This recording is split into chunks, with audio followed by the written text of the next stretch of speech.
नमस्कार, डॉक्टर आशीष कुमार श्रीवास्तव हैं, senior consultant neurosurgeon, Delhi में कार्यरत है। तो आइए आज जरा इस विषय में बात करें कि ये जो निरंतर थके हुए जैसा आभास होता है, ये क्यों होता है। देखिए, हमारा शरीर जो है वो थकता है शारीरिक रूप से और मानसिक रूप से, और ये आपस में जुड़े हुए हैं। यदि शरीर थका हुआ है तो दिमाग भी थका रहेगा, और यदि आप दिमाग से किसी वजह से थके हुए हैं तो फिर शरीर भी थक जाएगा। हमारे शरीर को आराम कब मिलता है? हमारे शरीर को आराम मिलता है सोते समय, और सोते समय ही हमारे शरीर की मरम्मत भी होती है। छोटे छोटे रोज के जो विकार होते हैं उनका जो भरपाई होती है वो नींद के समय होती है। तो यदि आपकी नींद ठीक से नहीं मिल पा रही तो शरीर को आराम नहीं मिल पा रहा और शरीर की मरम्मत नहीं हो पा रही, जो कि बाहर से नहीं दिखती, अंदर से होती है। दूसरी चीज जीवन शैली। अब जीवन शैली शहरों में और बाकी सब जगह भी दो तरह की होती है।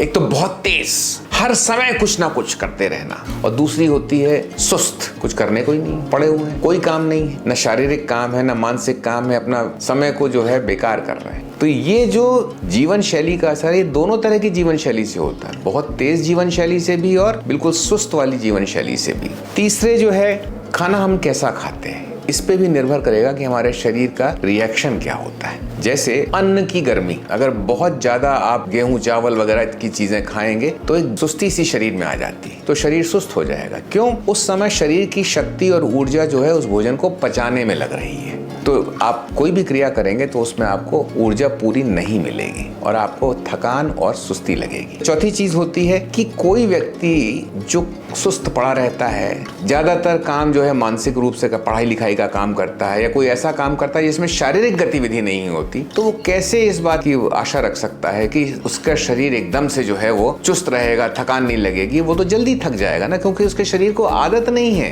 काम करने की, तो थक जाएगा। फिर हम लोगों ने ये भी आपसे कहा कि मानसिक रूप से अगर आप किसी वजह से परेशान हैं, आपका कोई ऐसा काम अटक गया है जिसमें आप मानसिक रूप से परेशान हैं, तो वो जो दिमागी उलझन है उसकी वजह से शरीर में थकान लगेगी, और जब तक उसका निपटारा नहीं हो जाएगा उस समस्या का, तब तक आपको लगातार थकान लगती रहेगी। इसके अतिरिक्त कुछ नई चीजें भी हैं। जैसे हमने अभी बताया कि आपको नींद ठीक से नहीं आती तो बहुत से लोग जो है टीवी देखते रहेंगे, वीडियो देखते रहेंगे, सेल फोन पे लगे रहेंगे बिना बात की गतिविधि में, और आपको अनुमान नहीं पड़ता है। लेकिन जब हम बहुत ज्यादा कोई चीज लगातार देखते हैं तो हमारी आंखों से जो किरणें अंदर जाती हैं मस्तिष्क में, वो हमारे मस्तिष्क को थकाती हैं, तो उससे हमारा मस्तिष्क थकता है और फिर उसका प्रभाव हमारे शरीर पे पड़ता है और हम लगातार थका हुआ अनुभव करते हैं। अब इसका क्या उपचार है? इसका उपचार इसके कारण में है। यदि आप हल्का खाना खाएं, थोड़ी बहुत शारीरिक गतिविधि करते रहें, कुछ व्यायाम करते रहें, ताकि आपका शरीर साधारण रूप से चुस्त रहे। मानसिक समस्याओं को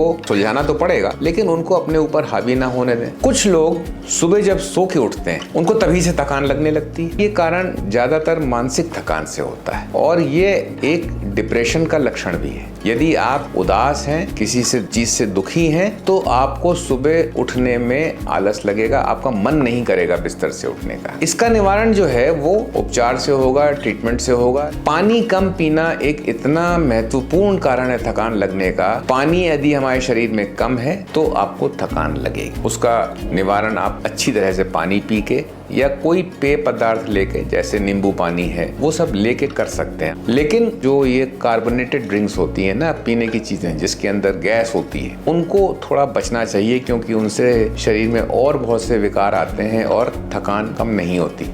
धन्यवाद।